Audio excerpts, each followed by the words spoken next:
Hi, I'm Teresa Coenen with Stitch and Tree Quilts, and this is month 5 of our quilt-along, Have a Little Faith. The pattern series features 25-inch blocks that can be set in 4 different settings to come in 4 different sizes. This month we'll be doing block 9 and block 10. Block 9 is a block called Fight or Flight. It features flying geese, and block 10 is a block called Seeking Comfort, which features a 9 patch in the center. Both are fairly easy to do.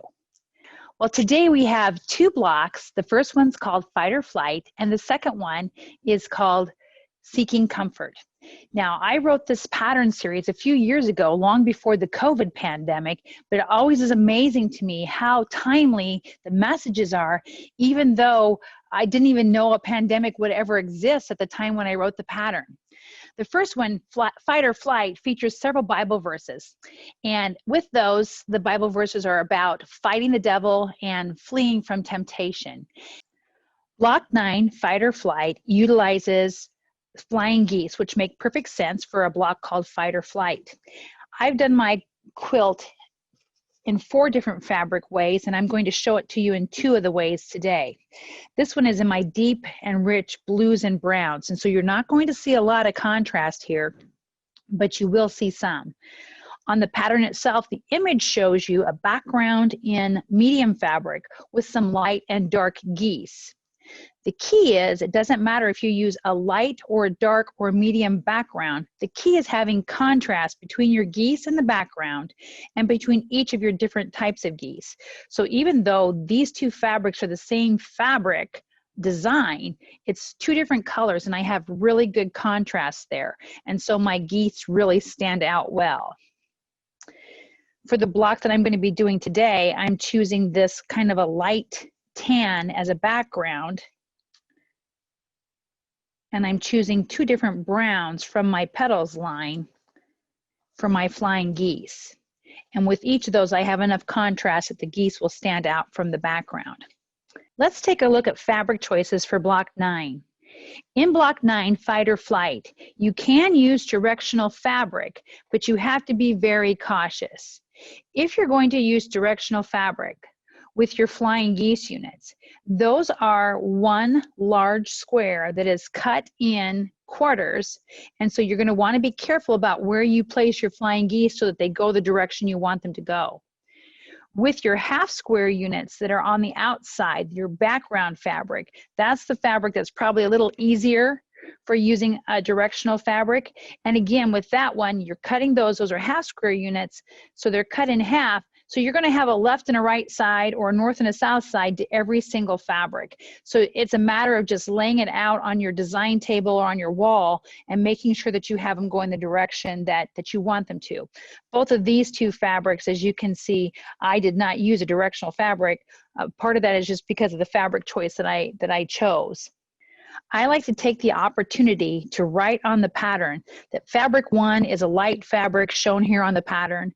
Fabric 2 happens to be a medium, shown here, and fabric 3 happens to be a dark, shown here as fabric 3. I oftentimes will write right on the pattern which color I'm doing these in, so it helps me to keep track of which blocks I'm doing in each color of fabric. That is particularly helpful when you're cutting 2 of them the same size. As far as cutting goes, I'm a fan of the Marty Michelle Square Up tool, which is a 6.5-inch square, but what I like about it are those 1/8-inch, very specific markings, and it makes it extremely easy for me to make this cut right here, that 2.1/8-inch square. Once I've done that, again, I'm a fan of a Marty tool. This happens to be any half square that Marty has. This is a flying geese ruler that I use to go ahead and engineer that corner so that when I am adding my half square triangles to it, they literally will sit right on the unit and will stitch perfectly without having to overlap that corner by 3/8 of an inch or having to trim my dog ears. So I like to use a Marty Michelle tool. You can use a square up tool. You can use a corner tool. You can use any of her sets, A, B, C, D. This happens to be a flying geese. They all have that 45-degree angle that's engineered, and that's perfect.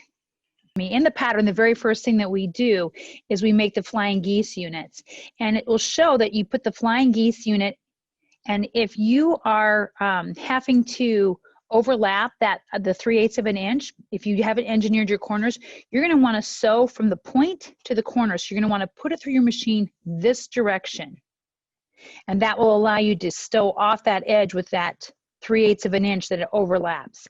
And you can go ahead and chain piece those units. You can run all of those through your machine at one time, making it much easier for you to chain piece those units, just like that. Once I have chain pieced my units, I like to use a chain ripper, which is just one of our products that we create here at Stitch and Tree. It's a seam ripper that sets in a base that easily can pop apart that chain and then leave those units lying in a pile in the order in which I stitched them. So the pattern calls for you to press those units to the outside. First, you set the seam with your iron,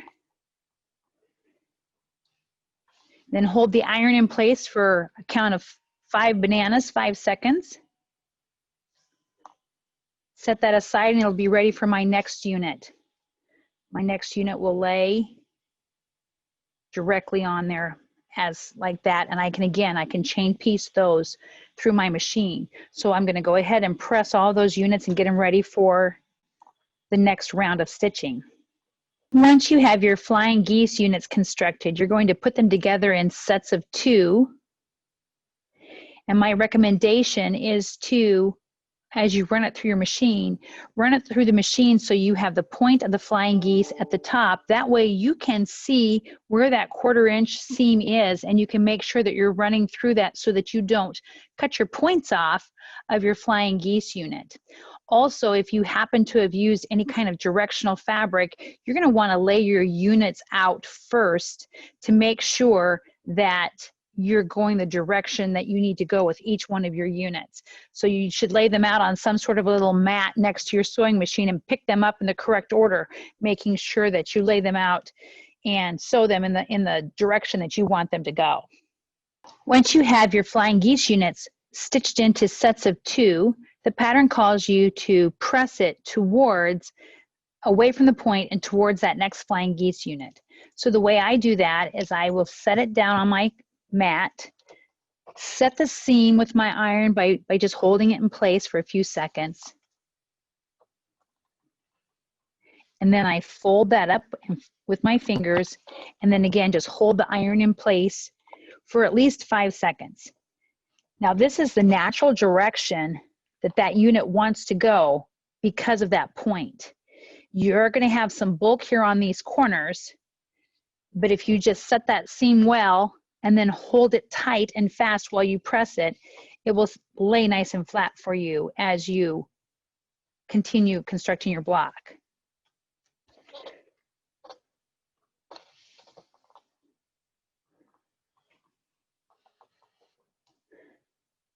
The key is to use a nice hot iron. I do not use steam in my iron. Steam will add an element of stretch into the fabric, and these are such tiny little blocks.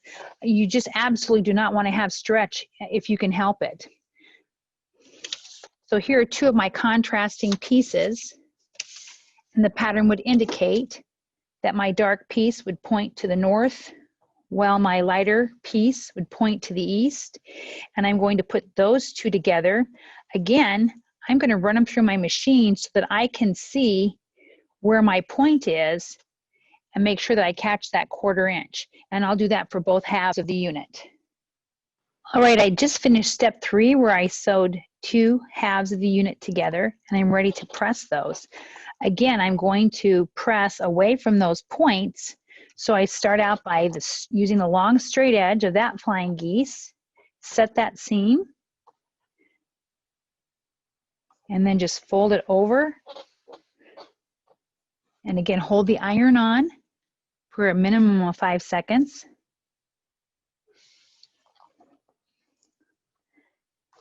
Set the seam. Fold it open. Hold the iron on for a minimum of 5 seconds.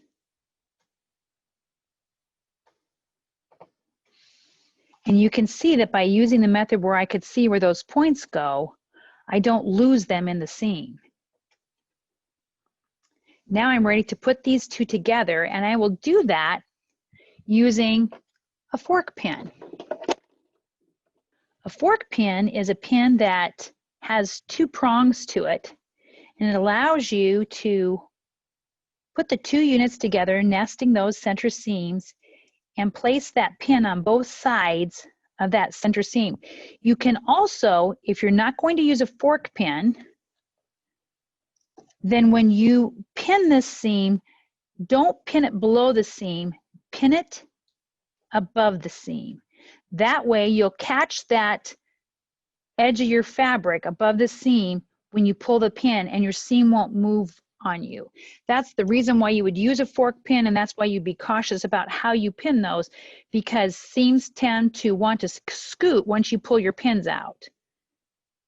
Again, with that fork pin, I have it in so that it's on both sides of the seam, and as I bring it through my machine, once the needle of the machine catches that seam there on the back side, then I'll pull that pin out. So using that fork pin, as I bring that seam open, I can see that I've got all 4 of those points caught quite nicely. In the pattern, it tells you that you can press this seam open, but I can also show you that you can see it's automatically wanting to go away from these points of that seam. So this is an excellent opportunity to fan these seams and press this center open. And to fan those seams, I just pop out those couple of threads that hold that center together.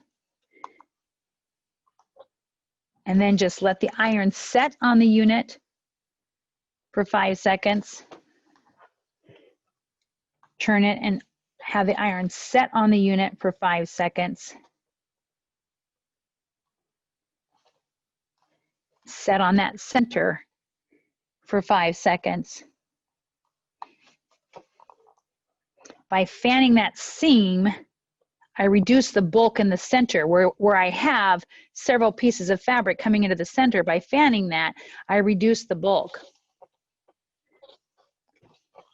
So now I can go ahead and edge stitch around that block and make sure that it is all set to go. I also will take the opportunity, if I need to square it up just a skosh. And you can see I have a little bit of squaring to do right here on this edge. And again, I like to use my Marty Michelle square up tool for that. And I like to stitch around that outside edge 1/8 or 1/16 of an inch after I've squared up my unit to keep it nice and square, so as I handle it throughout my quilt until I get it finally laid out into my final layout, it'll stay nice and square for me. Let's move on to block 10. Block 10 is a block called Seeking Comfort, and it utilizes a commonly named block that's called a comfort quilt block, and it would have been used frequently during prairie times to create a quilt of comfort. And this particular block talks about our faith and things that challenge our faith, and it uses the statement, "What doesn't kill you makes you stronger." And again, I wrote this at a time was prior to COVID, and certainly now it's very timely. And I take the time to read through the different Bible verses and use this particular block in prayer. It talks about giving comfort to others, and it's also possible that you might not be able to give comfort to others because you're seeking comfort yourself. And at the very end here, I say, just sit and listen, because God will visit you with his peace and reassurance in the time that he chooses to. Sometimes we just don't sit and listen. So in block 10, in fabric choice, you can very easily choose a directional print for the fabrics in block 10, because you get to manipulate these squares in any way you want to. So it's very easy, if you happen to have chosen a directional print, that you can, in the 9 patch and the corner units, turn those squares the way you like. And if you have a directional print in your rectangles here along those edges, again, you can turn them the directions that you want. So a directional print would work very well. For this particular pattern, I did follow the pattern where I show a light and a medium and a dark.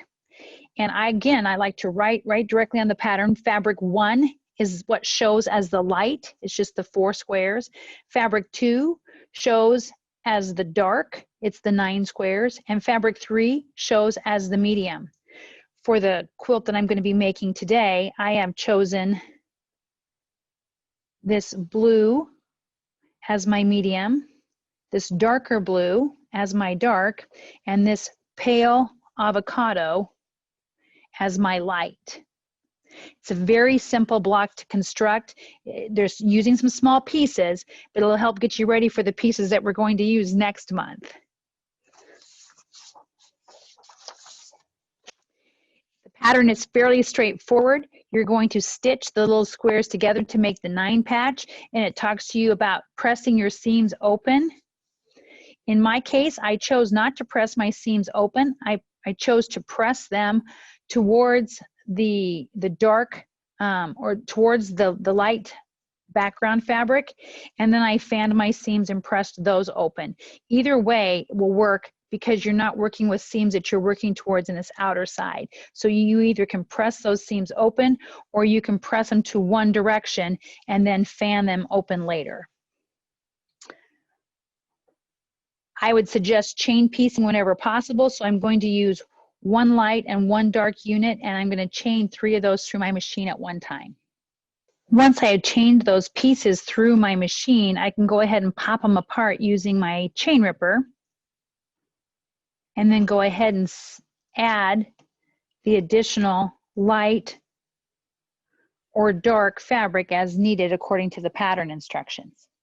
These are very small units. The pattern calls for you to press them open, and it's very easy to get your fingers in the way. So the first thing I always do is I like to finger press that open, and that way then all I need to do is set my iron directly on the unit, and I'll set it there for 5 seconds or 5 bananas.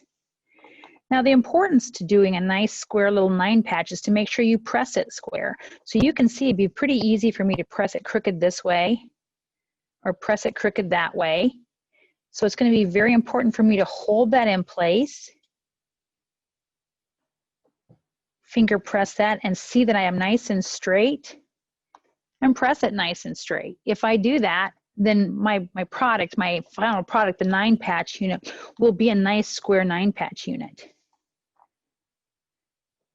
So there's my first part of it, and I'm ready to go on to the next. Again, I'll finger press those.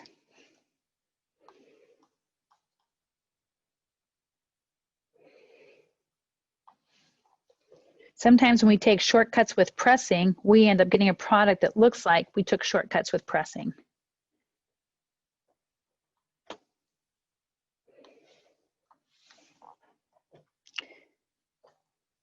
So the top and the bottom of my unit are ready. I just need to get the center block unit of that. Again, I'm going to make it nice and straight. Finger press it open.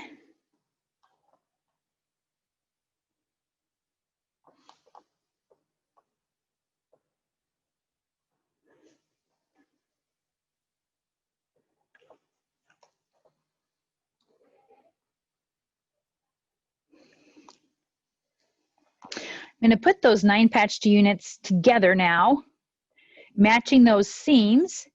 I've pressed them open. I can do one of 2 things. I like to use a fork pin, which is a 2-pronged pin that has a kind of a corner and a place for me to hold it there. And I'll match those seams up, putting that pin on either side of the seam.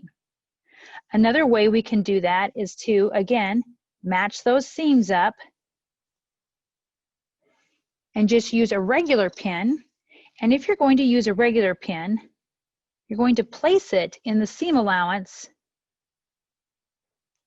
above the seam, so that as you're stitching, you're going to come down through here, and when you get to that seam allowance and drop the needle of the machine through the seam allowance, you'll pull the pin. That will hold those 2 seam allowances in place, keeping that center seam from shifting over and moving just a little bit. I'll go to the machine here, and I've got both types of pins in, and you can see how they work with running it through your machine. I've got a beginner on, so I'm beginning there.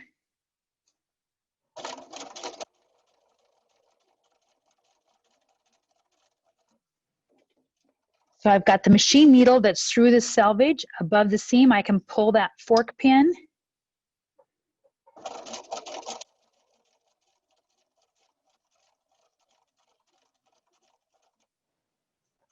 I've got the machine needle in the selvage above that seam, and I can pull the straight pin.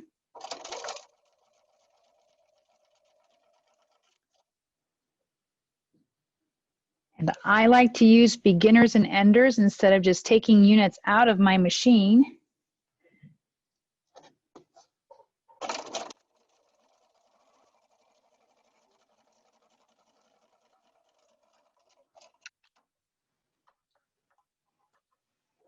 So let's go ahead and trim that unit, open it up and take a peek, and look at those seams are very nicely matched up.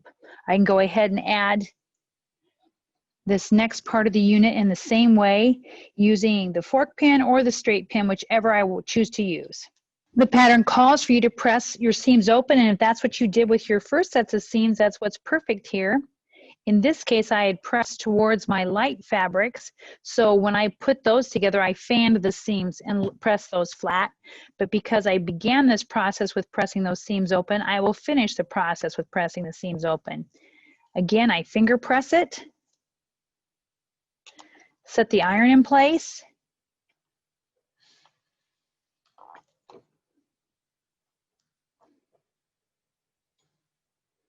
finger press,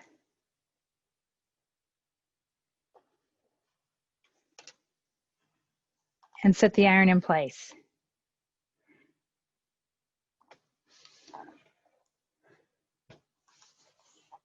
And that unit is ready to move on to get the sides onto the unit. Step 2 has you add the strips to the side of the unit, and once you have them stitched on, you just set the seam in place, flip it over with your fingers, and then press it. Again, I don't use a wet iron for this. Set the seam in place.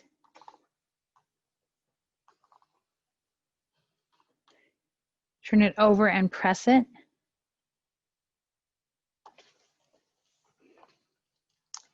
In step 3, you add the dark squares to the sides of those rectangles, and it has you press toward the rectangle. So again, you hold the rectangle on the upside, set the seam in place, flip it over and press it. I'm keeping this nice and straight. Set the seam in place, flip it over, and press it, keeping that unit nice and straight. It's pretty easy in a small unit to get it off if your seam isn't straight. My seam right here wasn't perfectly straight, so I'll be making that up in the seam the next time. You'll lay this on top, match those seams, use a fork pin, straight pin, however you want to, and go ahead and stitch those on. The final step of the pattern calls for you to press to the outside. You set the seam, turn it and press it, again holding for 5 seconds.